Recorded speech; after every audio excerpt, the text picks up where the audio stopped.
Hello, followers. Before we begin, I have an announcement. All of my stories, as well as future stories, will be posted on my brand new podcast on Spotify, the V22 Podcast. So if you're interested, go ahead and check it out. Link in the description. Now, on to the video.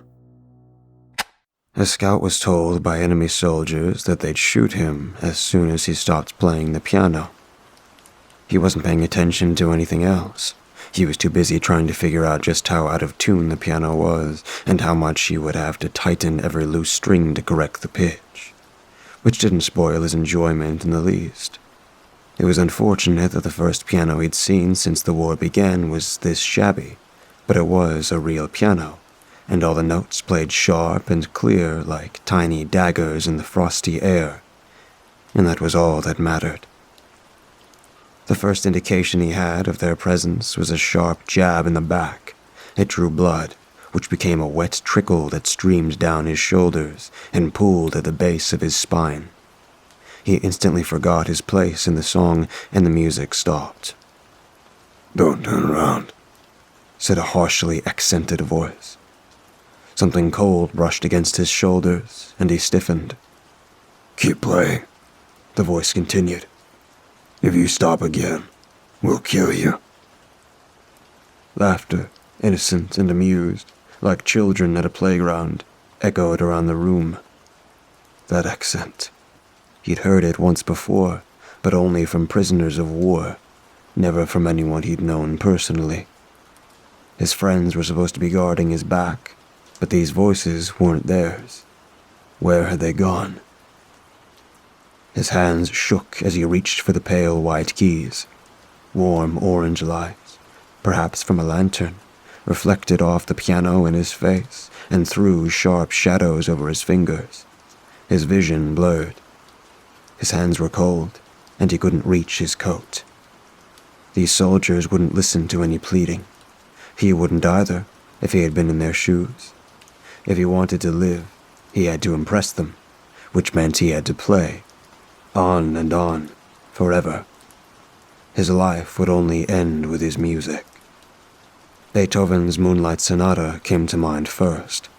The tension in the room dissipated as the first notes rang out, clear and strong and confident.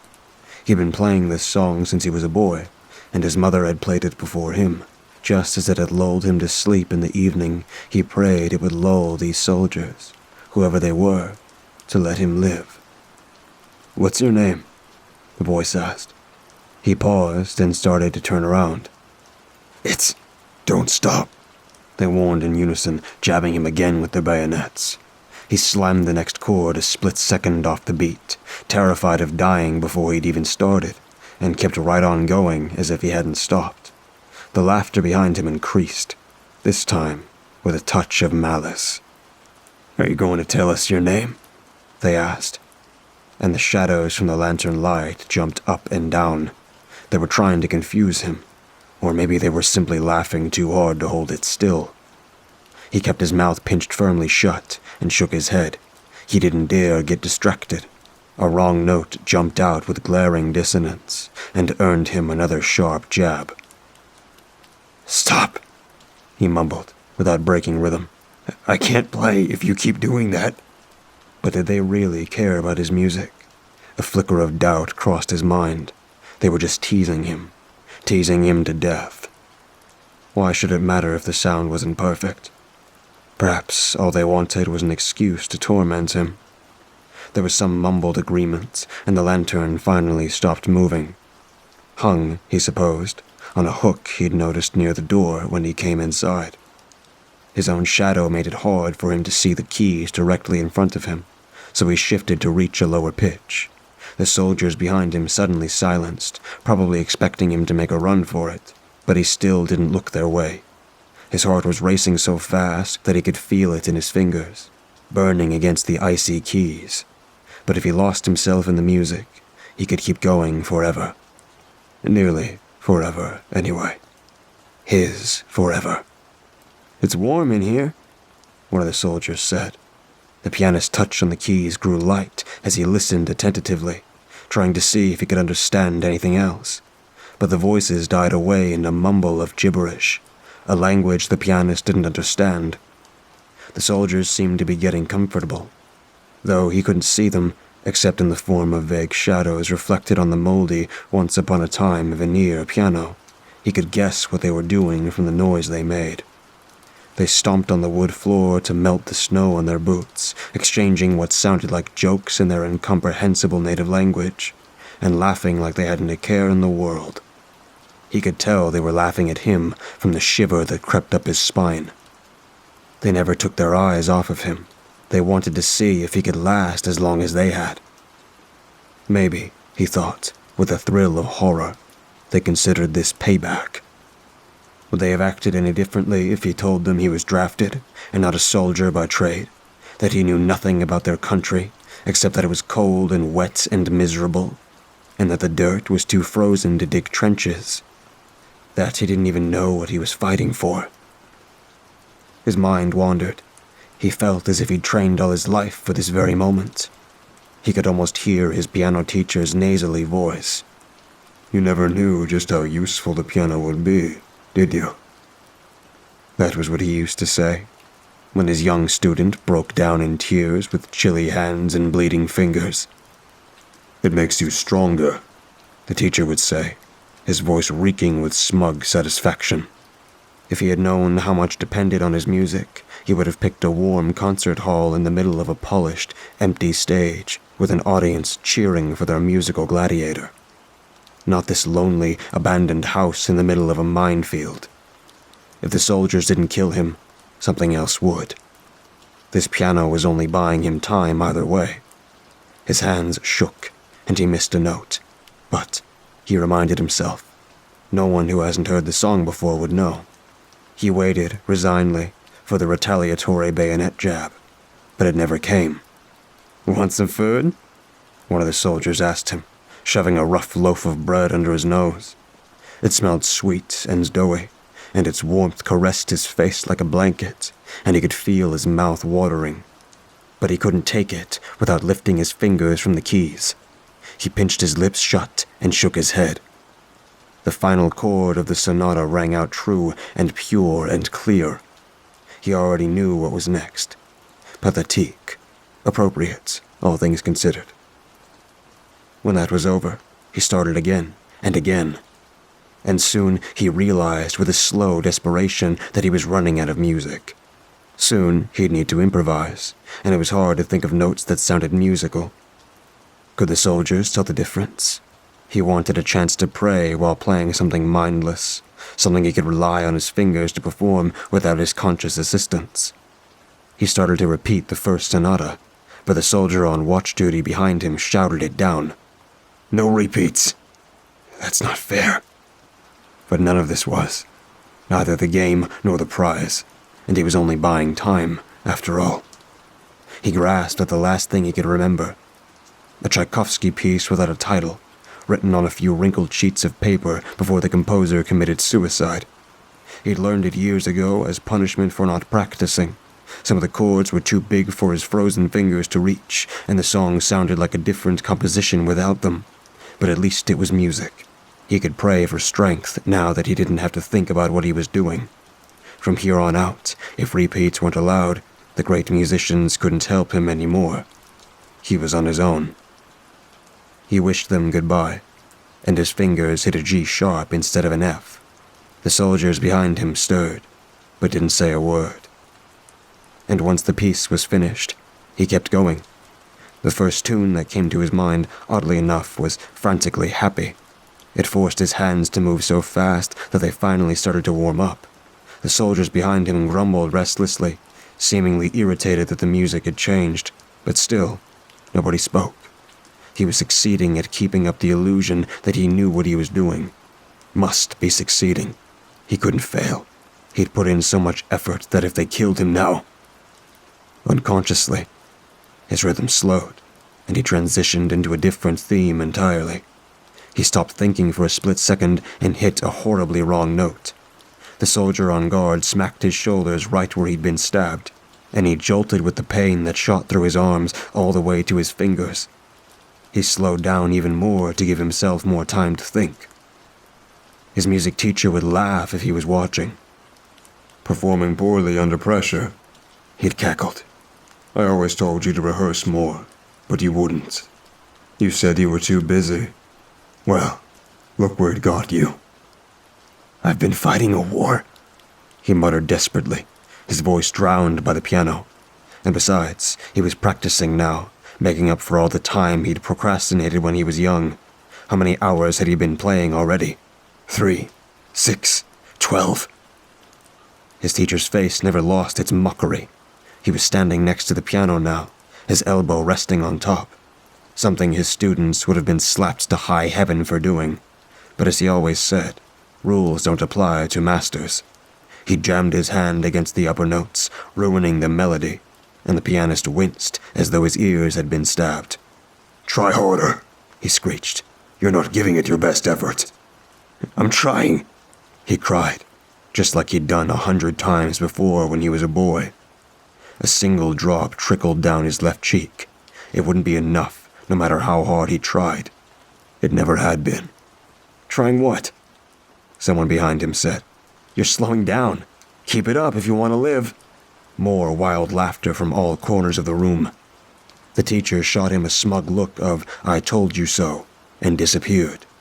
He blinked to make sure he wasn't dreaming, but there was nobody at the piano. All he could see were the dreary, monotonous keys and his own shadow that seemed to drill a hole in the keyboard. He could hear a distant rustling behind him. The soldiers were getting up. It was morning. He'd been playing all night. The orange light coming from behind him was the sun, not the lantern. It was about to be over. He'd impressed them enough. They'd leave and let him live. They had to. "Longest 2 hours of my life," said a hot voice right into his ear. It was the soldier who had been on watch duty. "Thank God, I can sleep through the rest." He gulped and hit a shaky C major chord. Never had it sounded so hideous. The movement was replaced by silence as a new guard took over the watch. The orange light never changed. If it was the sun, it must have been blocked behind a cloud. He wondered what the world beyond the piano looked like. From his hazy memory, the outside was a field, and there wasn't even a tree in sight. Not a hill, nowhere he could hide if he suddenly made a bolt for it. Was there really no other option? What if he just gave up? How much more time did he need to commend his soul to the divine and hope that at least God would have mercy on him? He closed his eyes, resigning himself to a few wrong notes, and tried to imagine what was about to happen. A shot to the head would be quick.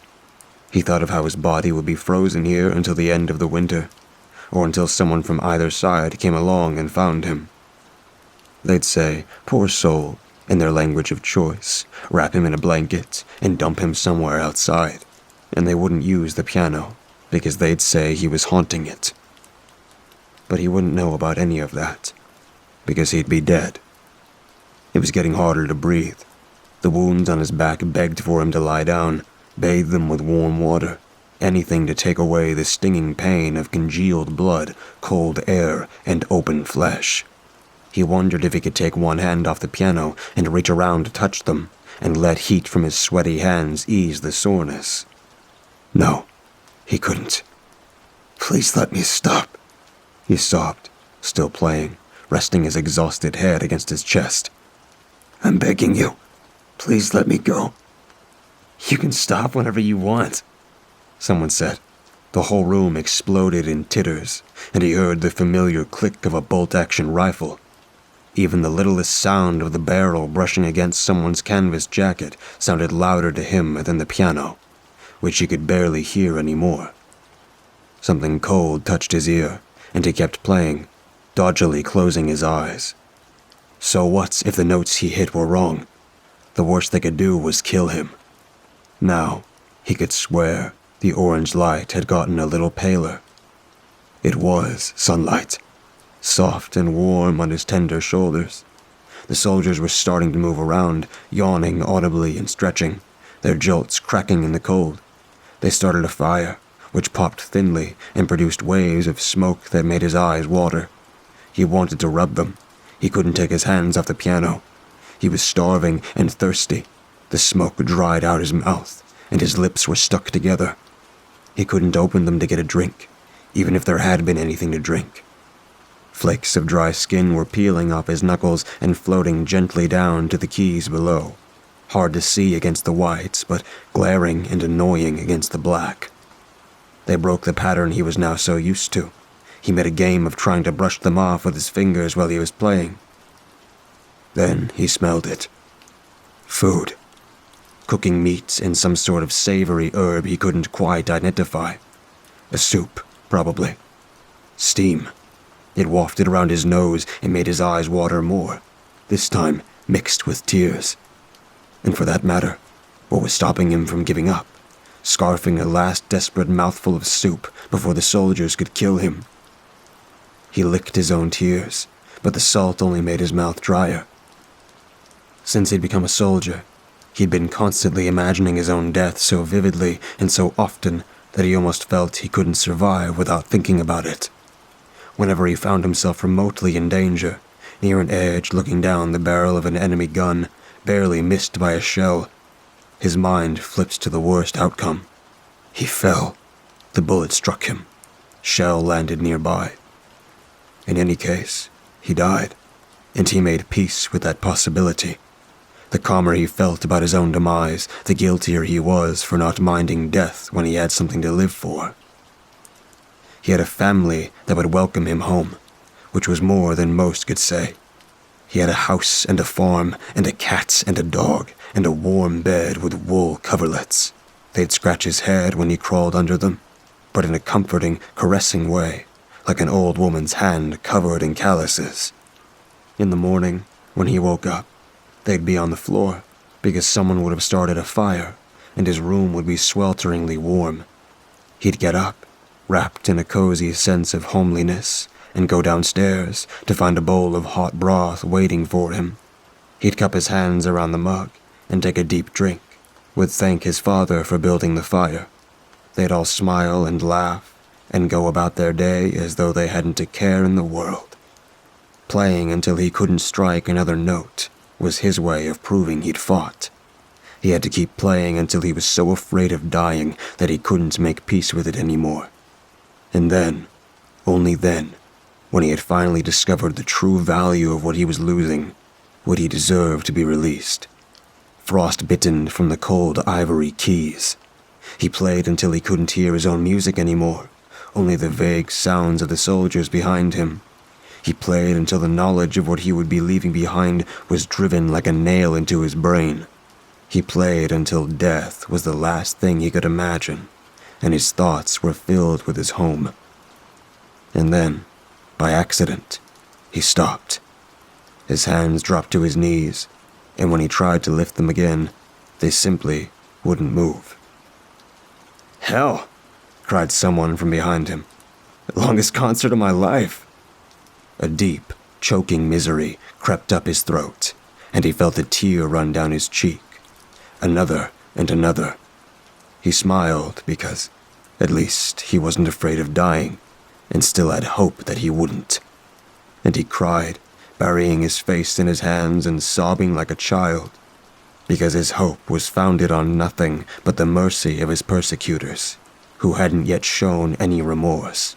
And he cried because his arms were so stiff that his shoulders felt wrenched out of joint, just from the tiny movement he'd made to drop his hands to his lap.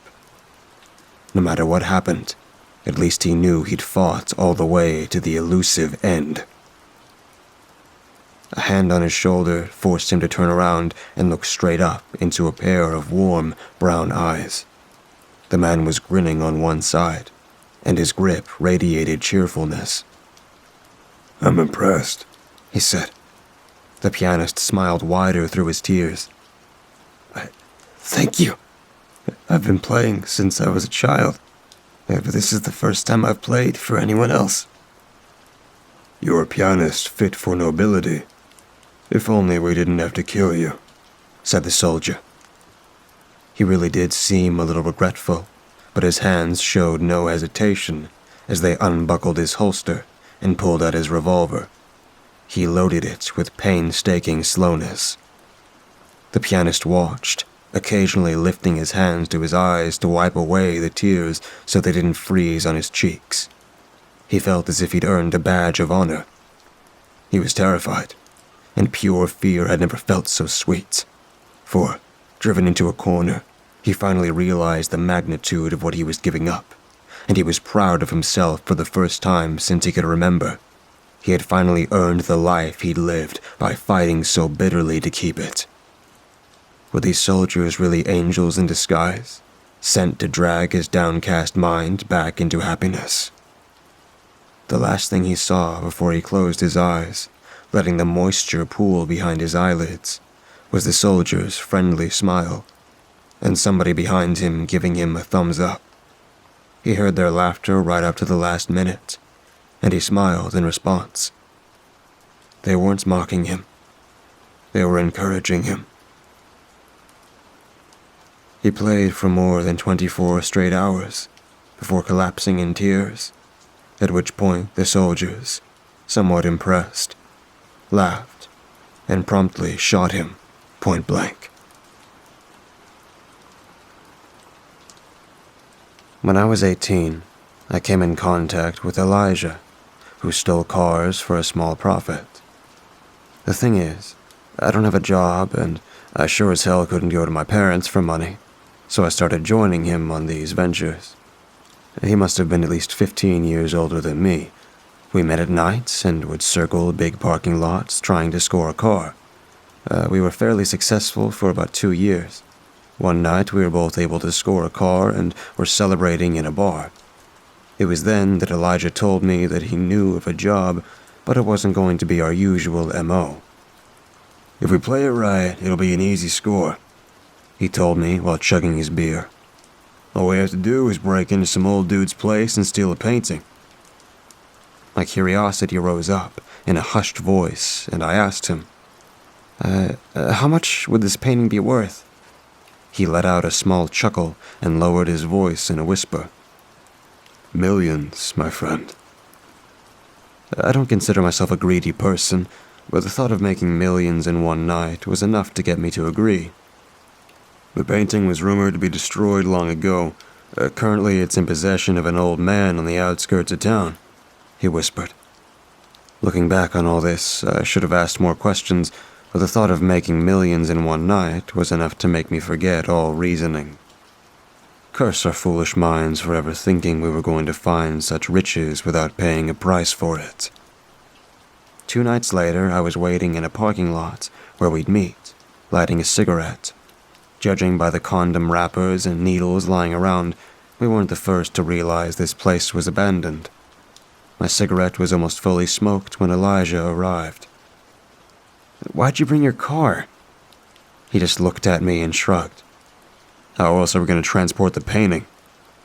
I guess he had a point there. After we reviewed the plan one last time, we decided it was go time. We would go in and find the old man's bedroom, where I would stand guard, making sure the old geezer wouldn't wake up, while Elijah searched the house. He promised me there would be no violence involved whatsoever. Worst case scenario, if the man woke up, I would tell him not to move, and if anything went wrong, we'd just rush out of there. It was about a 5-minute walk from the lot to the old man's house. We walked in complete silence. There was an uneasiness in my guts already, as if I subconsciously knew what was going to happen inside of that house. We got to the house and climbed the front gate. This wasn't a house as much as it was a mansion. I kept thinking to myself that I wouldn't even find the bathroom in a house like this, much less the painting. Elijah got the front door open in almost no time. The entrance hall was as big as my entire apartment. We took out our flashlights and scoured the place. This man was an art lover indeed, as the hall was filled with paintings. This went from giving me a slight uneasiness to me just not being able to look at them. My God, the things that were portrayed there. I remember this painting of a teenage girl posing in front of the Eiffel Tower, but there was this gargantuan silhouette in the background. I had the strangest feeling that I knew this girl from somewhere, but chalked this up to my nerves. I was entranced by all of these images until Elijah's voice pulled me out of it. "God, this guy's a freak," he whispered. I was glad that at least one of us wasn't too taken aback by what we had found in here. The painting that we were looking for was supposed to be of an old lady sitting next to a vase filled with tulips. I made sure to scan every painting in the faint hope that it would be displayed in the hallway. As you can probably guess, there was no such luck. As we made our way through the hallway, there was an open archway leading into what I assumed was the living room. This place was big indeed. There were 2 doors on either side. The living room's contemporary furnishings stood in contrast with the esoteric artwork that filled the walls. I took slight glances at the paintings, not wanting to look at them for too long. I don't think I've looked at most paintings for more than 5 seconds. Some of these images still haunt me today. One such was displayed right above his fireplace and freaked me out beyond belief. I just stood there, gaping at it. The painting depicted an old woman standing on a crossroads looking up at the sky. Her eyes displayed madness, and there was a wide smile on her face. The sky was a mixture of red with black clouds, and there seemed to be looming shapes between them. In the sky flew a wild array of impossible creatures. They were a brownish and yellow color, and some were dragging people in their gigantic claws. "Move it, man."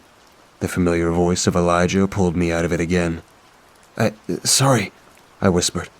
But don't you think these paintings are just weird? "Scared of some pain, huh?"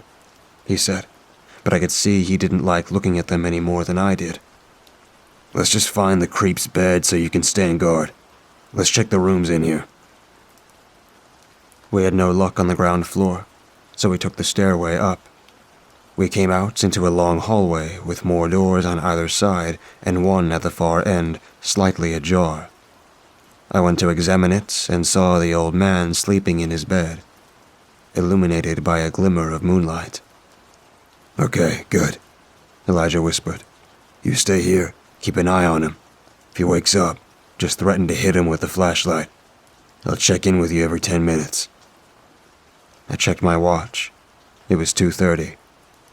Elijah checked the rooms in the hallway while I was keeping my eyes on the old man. After a while, Elijah came out of the last room and seemed confused. More than confused. He seemed broken and in a state of shock. I approached him and asked what was wrong. "Everything's fine. Just make sure that freak doesn't wake up. I'm going to look upstairs." I really wanted to believe everything was fine indeed, but the look in his eyes told me otherwise. That was the last time I would ever see Elijah alive. Time seems to have frozen. As I stood there, trying not to freak about how insane this all was, the old woman from the painting kept popping into my mind. I'm going to try to explain this next part the best I can without sounding like a complete nutjob. The thing is, whenever I thought about the painting of the old woman on the crossroad, I could never remember the painting itself. It seemed like some kind of memory, like I was standing in front of that woman, watching everything and everyone move around me. The flying creatures screaming and hissing, the people walking around and ignoring the monstrosities around them, and the woman laughing at me, almost like she was mocking me for not understanding what was happening. This happened every time I tried to remember that painting, even now as I'm writing this. I must have gone in a trance there. What the hell is up with me tonight? I thought. I usually wasn't like this, especially during a job. I felt my heart stop for a second as I checked my watch. It was 2:55. Where the hell was Elijah? My knees almost gave out as I made my second discovery. The old man wasn't in his bed anymore. In a state of panic, I shone my flashlight in his room, and it was completely empty. I didn't know what to do. My instincts told me to get the hell out of there, but I didn't want to leave Elijah behind. I snuck through the hall and up the stairs, opened up the first door, and found myself in a library. Again, the strange paintings were all over the room. Only this time, They seemed to be telling a story. In the painting closest to the door, there was a child standing in an open field, hands raised to the sky, and clouds opening up. Behind him stood the old woman, her hands on her shoulders like she was guiding him. In the second painting was a gigantic UFO descending down towards the child. The next painting filled me with dread. There was the same child, but taller, in an alien landscape, dancing with these creatures around a makeshift campfire. The things must have been 3 meters in height compared to the child, and their limbs were positioned in poses that were all but natural. The old woman was there as well, watching from a distance, that same insane look in her eyes. In the last painting, the child was all grown up, standing in that same landscape, surrounded by other children. They seemed to be smiling and raising their hands, but if you looked closer, these smiles didn't seem real at all. It was like an expression of pure panic in their eyes. Far away in the background stood the gargantuan shape that I had seen before, only in more detail now. It stood at least 80 meters in height, and had a snake-like body. The thing had no legs, but rested on its tail and hands. Its muscled arms were long and disproportionate to the rest of its body. There was an outline of its wings folded on its back. I felt the grip of these paintings coming over me again and left the room. I stood very still, listening for any form of sound. It must have been my imagination, but I could hear slow breathing all around me.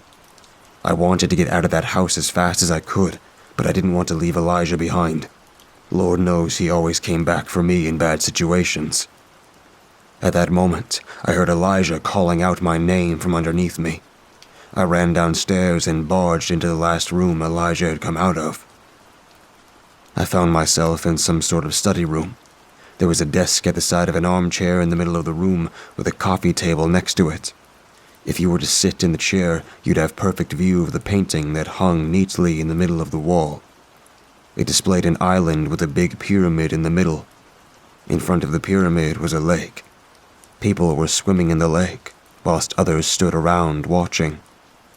2 of these people seemed so familiar to me. One was a child who was standing in front of the lake. There were tears running down his face. The other was a young man looking from a distance at the scenery, his eyes filled with fear. Suddenly, it hit me, where I had seen the crying child before. It had been on the news for weeks. The child had been abducted while playing in the forest and was never seen or heard from again.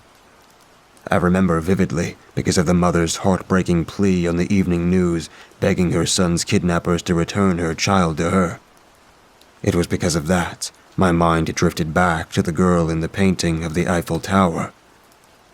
She disappeared while her parents were visiting Europe, only she looked years older in the painting than at the time of her abduction. I shivered at this realization. None of this could be real, right? How can such things even exist? How can light still exist while such darkness oppresses it? There was a nameplate under it that read, De Paradiso Day. I almost felt the breeze of the island when a voice pulled me out of it again. Only this time, it wasn't the familiar voice of Elijah. I turned around. The old man stood in the door opening. I froze with fear at the sight of him.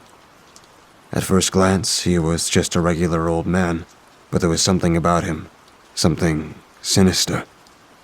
He placed himself in front of me, smiled, and asked, "You like my works?" He had a proud look in his eyes, as if he was expecting me to applaud him. I tried to speak, but no words came out.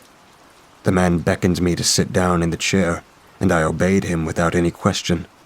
There seems to be a static in his voice as he spoke. "Ah, where are my manners? It's been so long since I've had guests. I sometimes forget the formalities. Can I offer you a drink?" he said, as he smiled politely at me. Hearing those words and watching him stand in front of me filled me with more fear than I ever expected in my life. It took all my courage to ask 2 simple questions. Where's my friend? Who are these people in the paintings? The old man chuckled. I'm afraid your friend has grown weary. He decided to let his eyes rest for a bit. As for the people in the paintings, you can consider them as my private collection. I was like you once, an ignorant child who didn't understand the universe, but she showed me the way. He turned around and looked at the painting on the island. I saw this as my chance. I got out of the chair and tried to make a run for it. Before I knew what was happening, the old man had grabbed me by the arm and made me sit down again. What's the rush? You come in my house in the middle of the night, awaken me from my slumber, and don't even have the manners of sitting down for a nice chat. His words were cold and stern. I could feel his strong grip around my arm long after he let go of me. I'm sorry. Let me just take my friend and we'll leave immediately. He looked at me with disgust and started hissing these strange words. Nagozolim tonja, odru funkte, antish hala John. Those words are still burned inside my mind. I started feeling dizzy and felt I was drifting away. I couldn't have closed my eyes for more than a second, but when I opened them up again, I was standing on the island. I looked behind me and saw the pyramid. It mesmerized me. My body felt so heavy, and all I wanted to do was lay in the grass and let myself drift away. I nearly did, until the young man who I recognized earlier in the painting started to yell at me. "Wake up, you idiot!" He yelled. It was Elijah, only he seemed 10 years younger. None of this made sense. "Where are we?" I asked him, fighting against the suppressing feeling of sleep. "It doesn't matter. You need to wake up and get out of that house," he screamed. I found myself closer to that warm embrace of sleep. As I closed my eyes, his fists came towards me. His punch felt like a hammer hitting my face, but when it connected, I was back in front of the old man. His sinister look was gone and was replaced with utter shock. "How did you get out?" I used this moment of confusion and adrenaline and kicked the old man right in his chest. He stumbled backwards and I made a dash for it. I ran out of the house and kept running toward civilization until I threw up from exhaustion. The guilt I felt for leaving Elijah in that cursed place never subsided. Weeks later, I saw a missing person article in the newspaper with Elijah's picture, only his name was displayed as Morgan Fletcher. I guess I never knew him as well as I thought. I've thought about going back to that cursed house ever since. 35 years later, I'm still thinking that. 10 years ago, I got as far as the parking lots, but fear always got the better of me. I never went to the police. There was no way in hell they would have believed me. I would have taken this story to the grave, but yesterday, I saw a news report of 3 teenage kids that were last seen hanging around the area of the house and disappeared without a trace. I have the worst feeling that the old man is behind it. Curse our foolish minds for ever thinking we were going to find such riches without paying a price for it.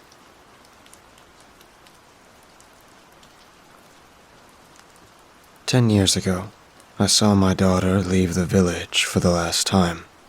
Her hand firmly clasped her mother's as she was led away towards the Sweetwater River. There she would continue to be raised within a cult from then until her death, knowing no one other than the other slaves around her, and, of course, the entity they call their prophet. My wife joined the cult before our daughter was born. She didn't give me an explanation, she just jumped up and left one day. Before vanishing into thin air, she promised me that she would bring our child to the village with her to purchase silk for the Sweetwater weavers. We agreed not to make direct contact, but to simply trade in the same area for as long as we could, so I could see my girl as she grew. I had to learn to love from a distance. One day, I heard her ask my wife if they were going to bring a gift back to Sweetwater for her father. My blood boiled. Someone else had been helping my wife raise my daughter.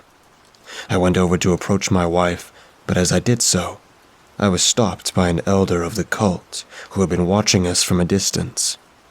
I was struck in the knee with a metal staff and left there helpless while he informed my wife that they would have to leave the village immediately. As I watched the Sweetwater villagers walk out of our village, I began to notice a faint smell of petroleum wafting towards me. The gates closed behind the cult members and my daughter, locking them out forever. I was about to get off my knees and stumble home when I noticed the petroleum smell was getting stronger. I tucked my head and saw my village being attacked by people wearing red material around their wrists. They were throwing us to the ground, tying our wrists together, then dumping buckets of petroleum on everyone. I dropped down and rolled into a ditch behind me, laying completely still so as to not be found.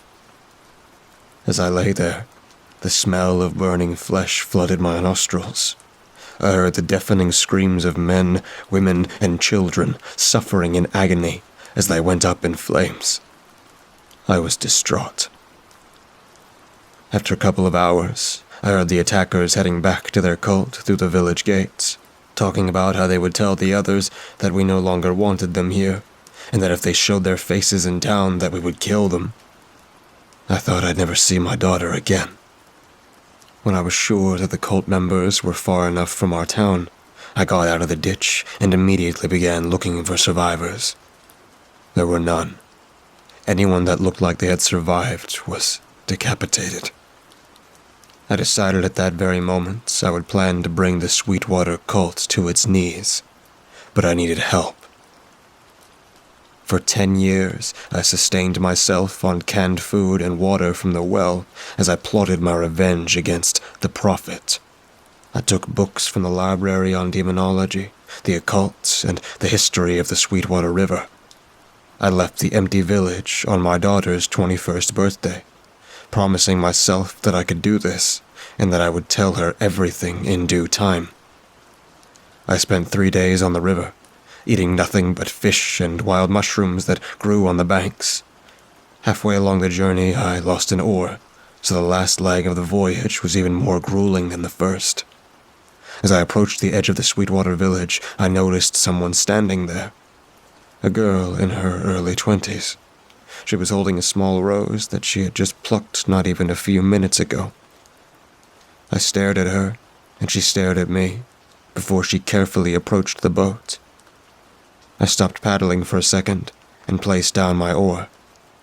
As she came closer to me, I recognized her face. She had the facial features of my wife, but ash blonde hair just like mine. It was my daughter. Because my wife left before she gave birth to her, I never got to hear her name. I couldn't possibly tell her I was her father without knowing anything about her. She'd never believe it. Instead, I climbed out of the boat and pulled her into a hug.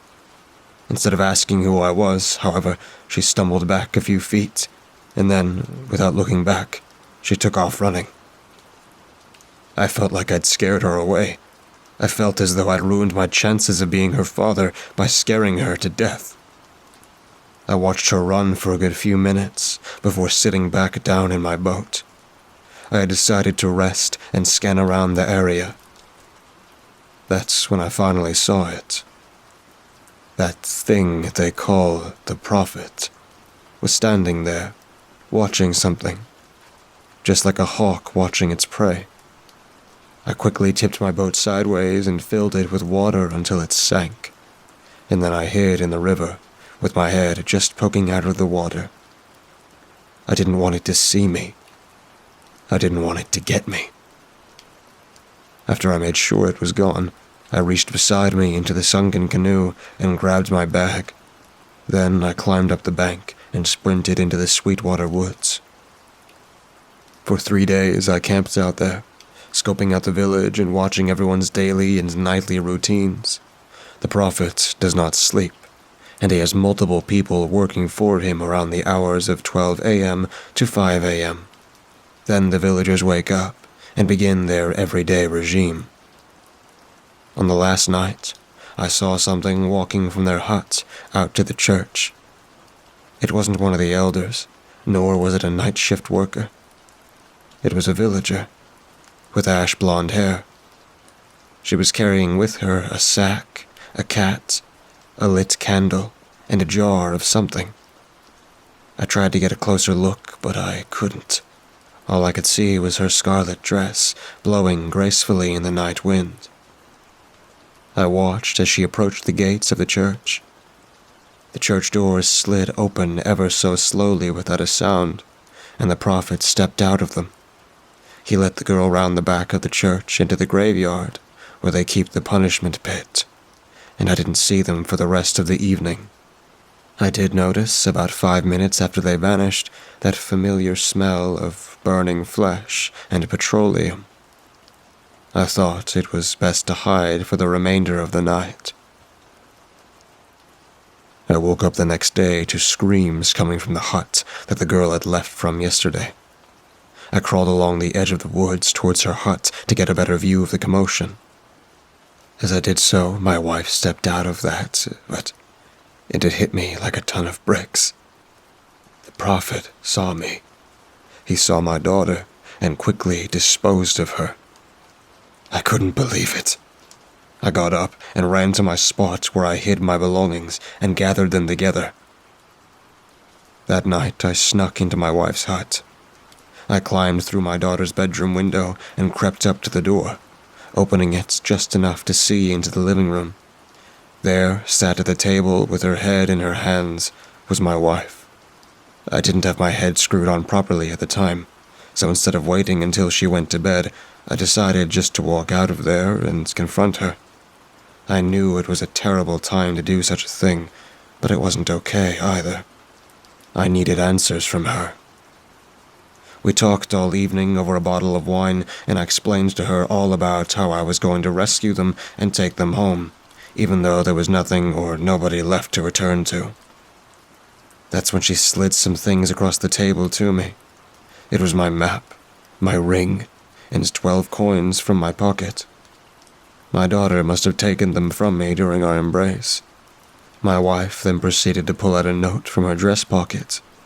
I read the entire thing aloud. It described some kind of nook in the forest she had seen, and how she planned to camp there long enough to convince the prophet she was dead. From there, she would run the entire length of the forest edge until she hit the crossing on the river to the village.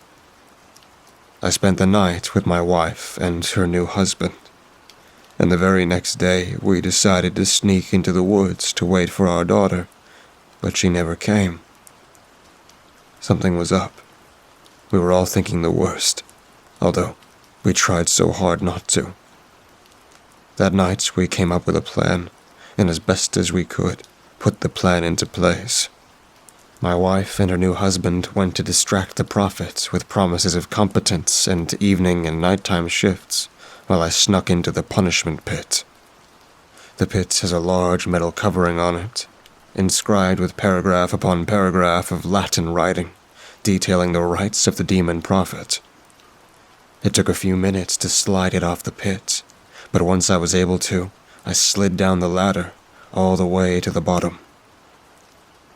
There lay a burnt mahogany box, the remains of a cat, and something else that I couldn't identify immediately. It looked like a twisted corpse. Whosever body it was burnt to a crisp. I pray to my God that it wasn't my daughter's.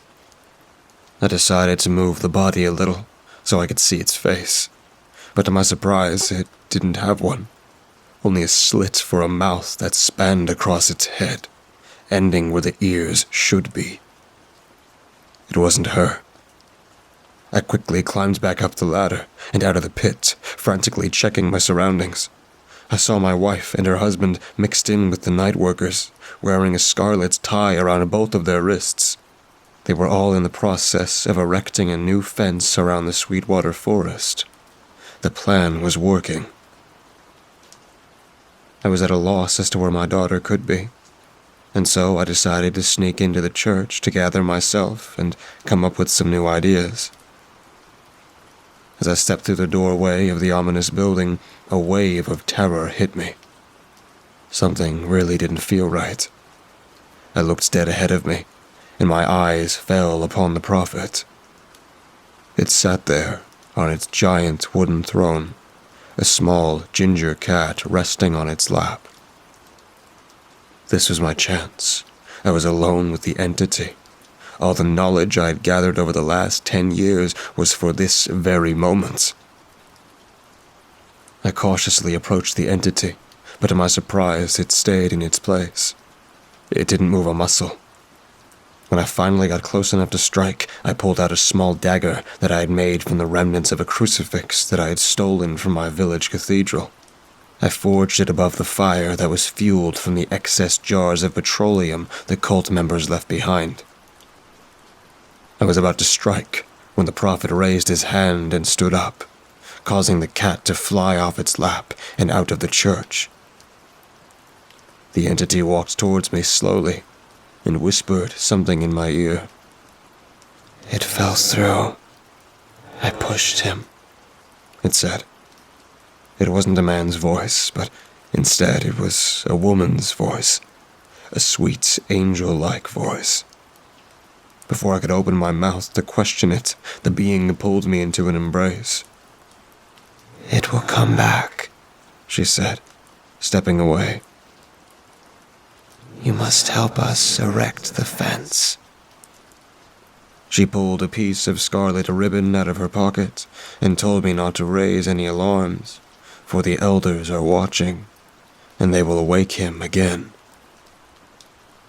I have been here a few months now, helping my daughter and my wife build a barrier. Most of them don't know about this, but when they find they will bring the real prophet back, he will kill us all.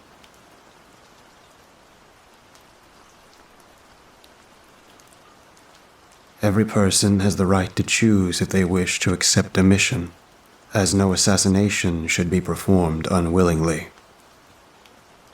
The night chill once again falls upon my face.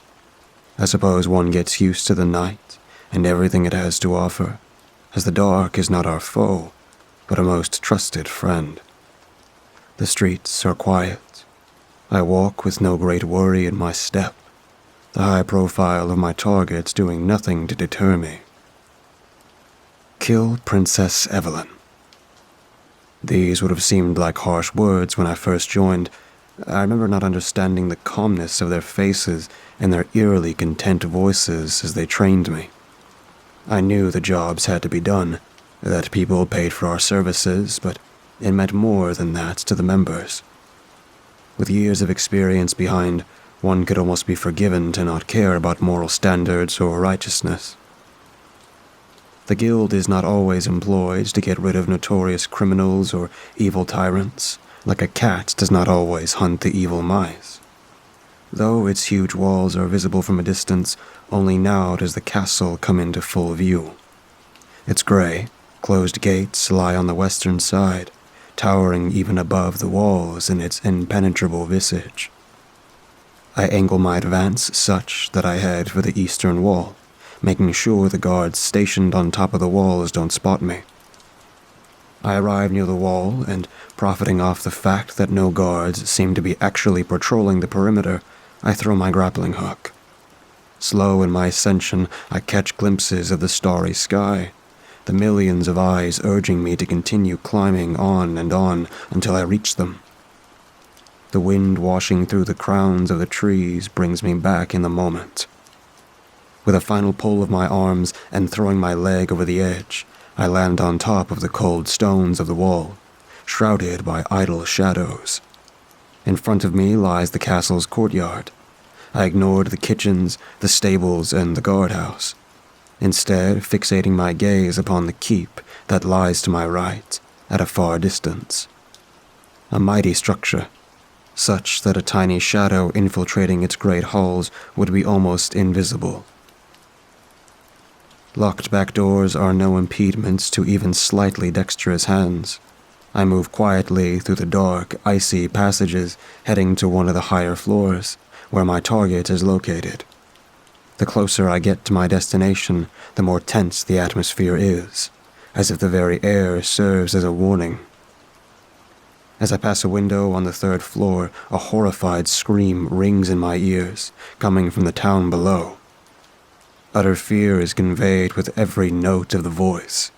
The scream continues for a second before it's suddenly silenced. Though focused on the task at hand, I can't help wondering about its cause.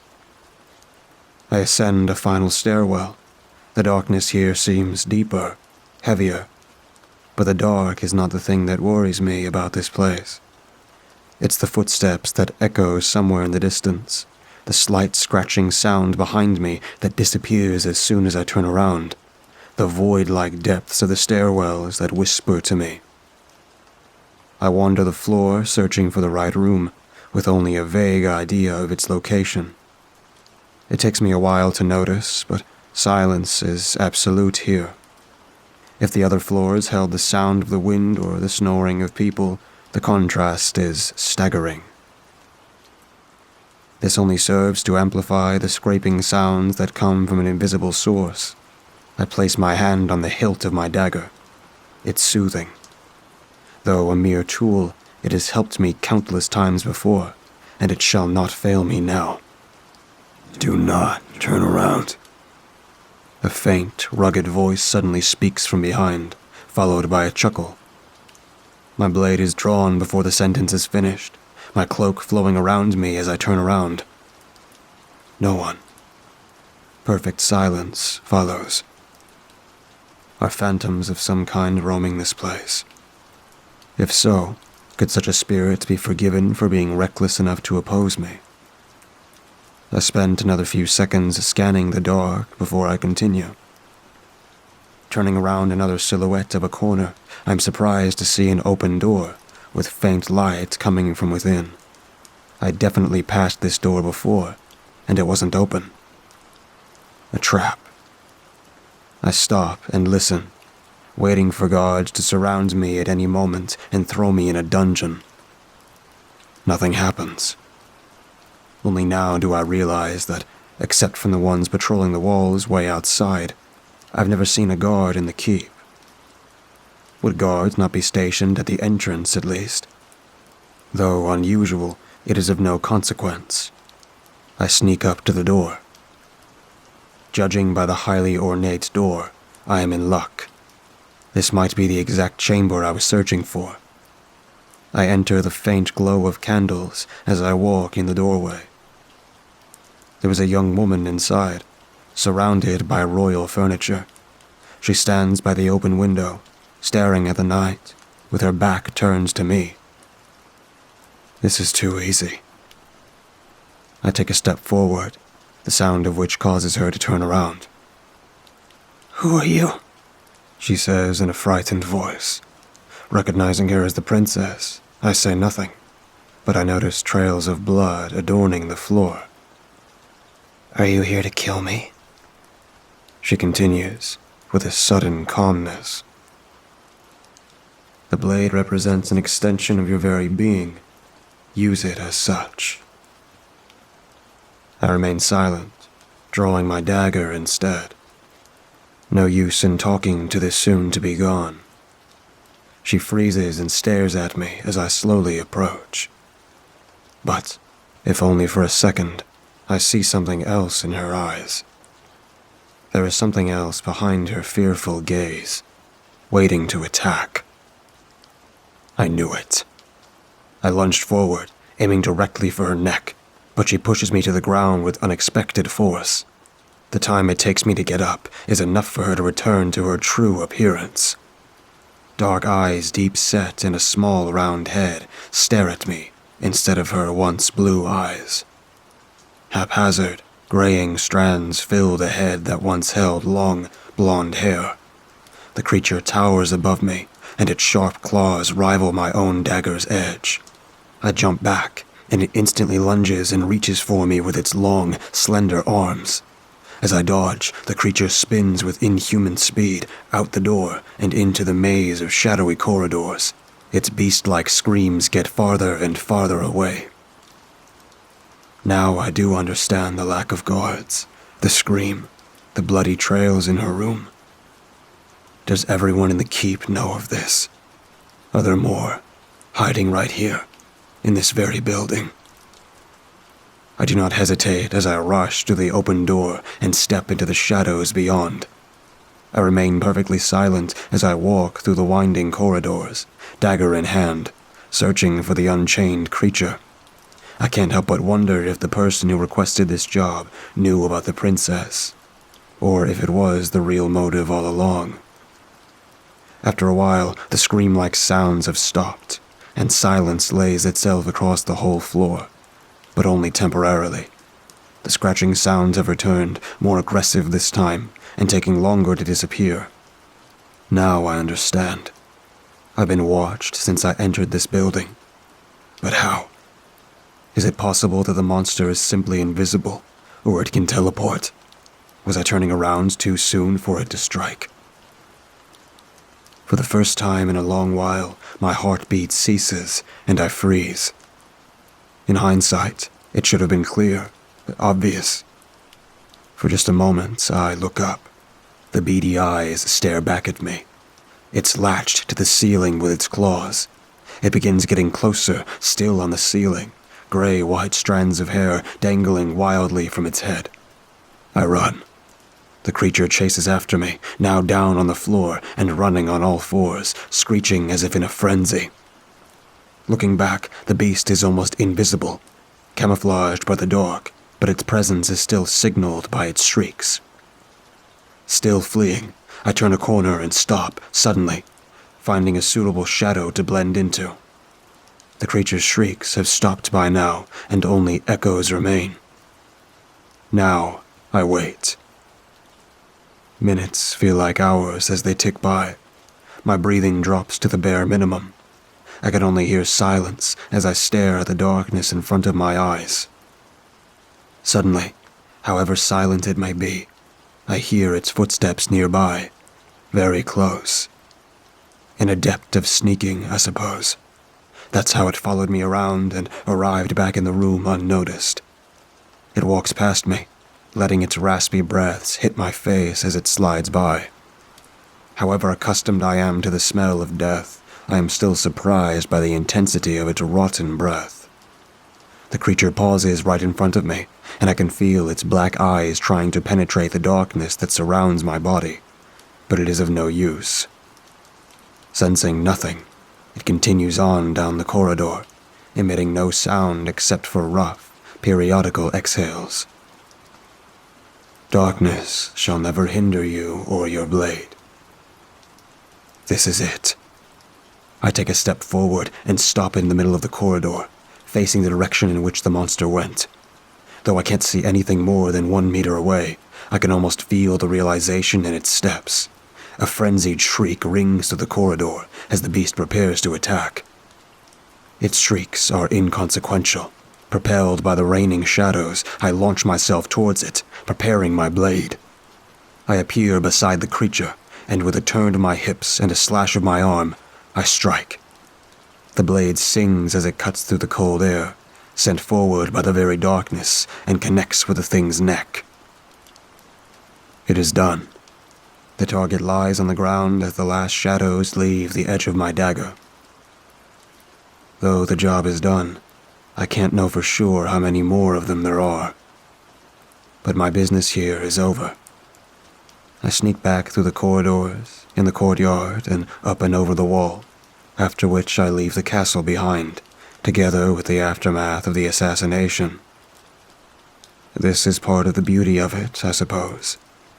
Acting through the night, unseen, your presence never noticed by leaving a mark which is only found in the morning, too late already.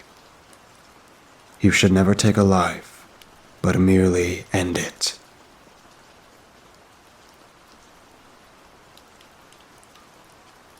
It started 2 days ago.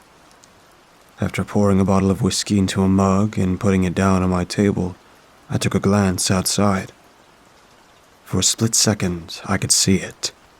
It darted between the trees. I must have been drunk. I was a heavy drinker, but no. I saw its white, long hands and claws behind that tree. It was waiting for me to stop looking. Suddenly, my mug slipped off the table. I bent down to pick it up and clean up the mess. I looked back up, and it was gone. All that was left was a carving in the tree that said, 2. It was strange, and I managed to go back to sleep after watching some old sitcoms. The next morning, I brushed my teeth, and as I walked out the door, I bumped into a small box. I haven't ordered anything off of Amazon or eBay, so it was strange. I set the box inside as I was late for work already, and planned to check it out when I got back home. I slipped my keys into the ignition and started on the old path to work. When I arrived at work, everything felt off. My boss, who is normally bright, was sad and moody. He had this look in his eye of full fear and stress. He hasn't been the same since he told me the story of the strange thing that was outside his house. He said, "I'm sorry, Charlie." I was taken back by it and gave him a look. Then he said, "Never mind." I never mistook Jerry as an odd guy, but apologizing for nothing was a huge red flag as a weirdo. After doing some paperwork for a company, I decided to go catch a bite on my break. I went across the streets, but again, I could see it, hiding behind the tree like I couldn't. Even when I came back from the store, it was there, watching. It never stopped. It was the predator, and I was the prey. I did my work extra fast that shift. After finishing work and coming back home on the drive, I saw it once again. It didn't bother hiding either. It showed its long torso with a round head and white, long arms. It had no eyes. It had deep sockets that tracked the car as it went past. Then it put its hands up and pulled one finger up. I started to speed up, and it got on all fours and ran. It was something out of a horror movie. It made a foul screech of agony. I lost track of it and went home. I finally decided to open the box. A paper was contained inside. It read, "You have 5 hours before you die. Tell someone this story to get rid of the curse." This was the last straw. I dashed my computer to type this story up for some sorry soul to get this thing away from me. I'm sorry to tell you this, but it's already too late. You heard the first words of this story, and it's already on track to your location. I'm so sorry. It's watching you right now as you listen. I hope your death is painless. Don't forget, it always watches.